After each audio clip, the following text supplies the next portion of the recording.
Good morning, gamers. Welcome back. I am the AMDM Lee, and this is Phantom Games Q intro. I really need an intro. I really need one. I know there's one or two of you out there that have the power to do that. Here's what I got a buddy of mine I'm going to talk to about some music. So, before we get into our normal thing, I want to share with you an email I got today. Now, I am a large fan of this company. I've got a few of their products. I'm not sure which ones. Let's see here. My biggest one, I love these Gamemastering Toolbox by Nord Games. Awesome.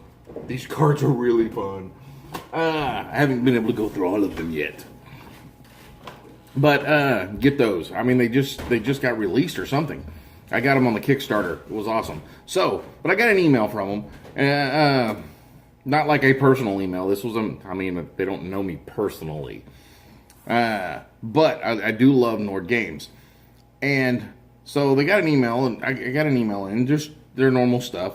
And it talks about some of their Kickstarters that are ending soon. The Spectacular Settlements, Curse of the Rosloff Keep, Artifices of Quartz Tail Tower.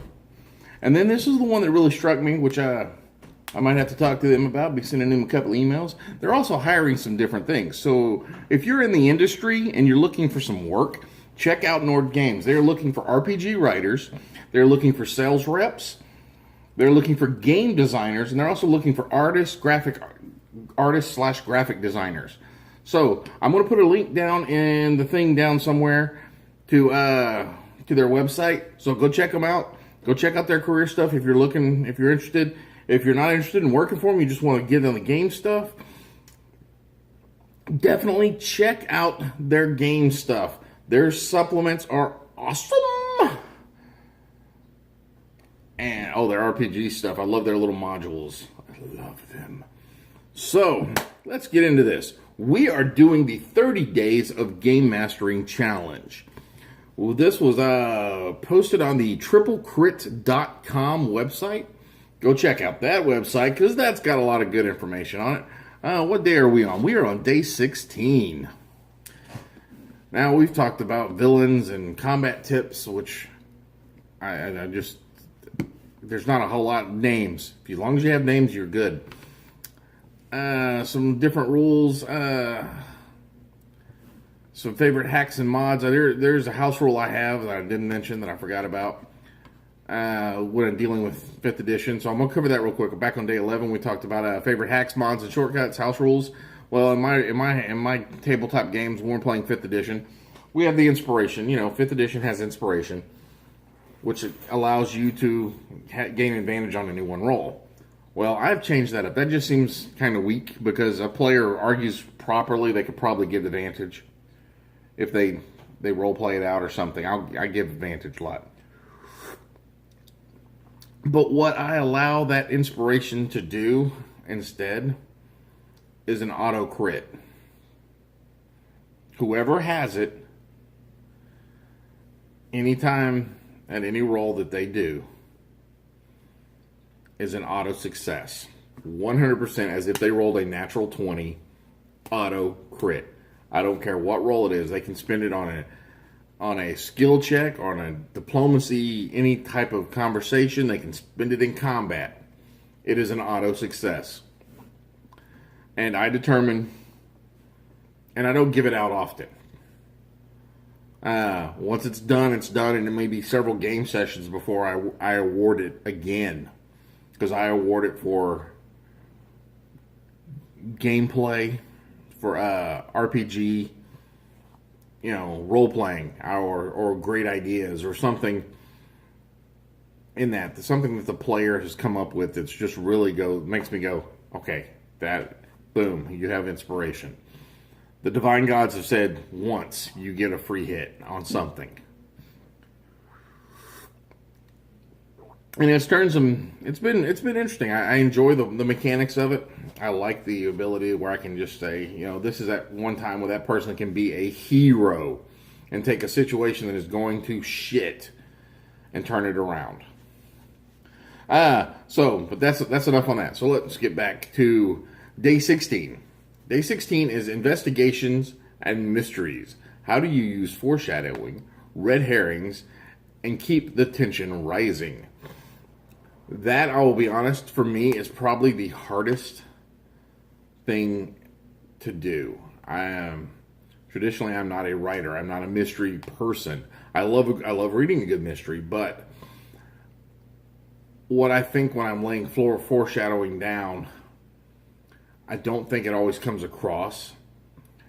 The red herrings are easy. Red herrings is fucking easy, but if you're not careful with your red herrings, and the way I run a very sandbox, now if they're after something, I've got some red herrings, don't get me wrong, but a red herring can easily turn into an unexpected side quest for a DM.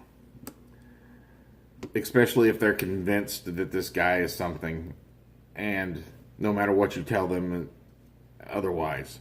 No, he was just a dude that happened to be there. He has nothing to do with anything. So you followed him for 3 days and nothing's happening. Sometimes the red herring can be a thing. Keep the tension rising. Put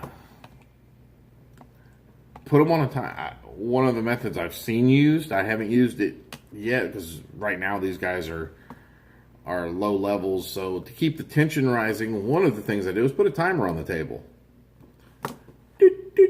So they have to be quick about what they do. Or it's hard. It's investigations and mysteries are the hardest thing to run. Because if you have a clue sitting in the room, and say it's just anybody can pick it up, but you're trying to keep that tension by having them do those dice rolls, but all of a sudden your whole table rolls under a 5. They've missed the clue that's sitting in the middle of the room. What are you going to do then? I mean, you could just give it to them, but that just takes, you might as well just give it to them in the first place. So investigations and mysteries are the hardest thing to run in a game. It's a whole lot easier to run a flat out, poof, these are the bad guys, these are the good guys, who are you fighting with? So my tips on it, how do I use foreshadowing? I don't personally purposely use foreshadowing.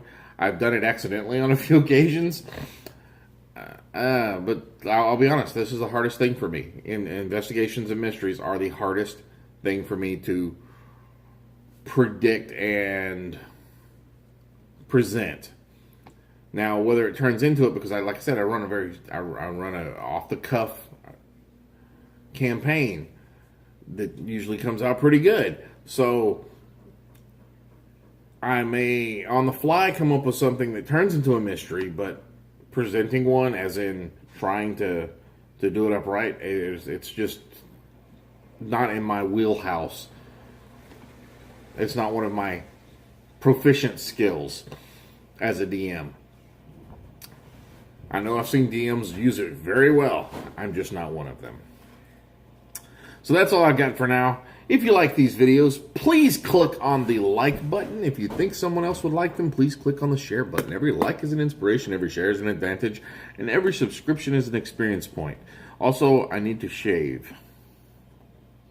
My mustache is starting to show.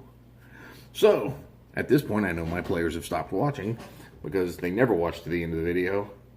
Thus, they don't get this 10 experience points. If you share this video, I, the AMDM, will give you, the player, 10 experience points. That's all you have to do. Just let your DM know that the AMDM said so. And everything is golden. That's all I got for now, and I will see you guys in the next game.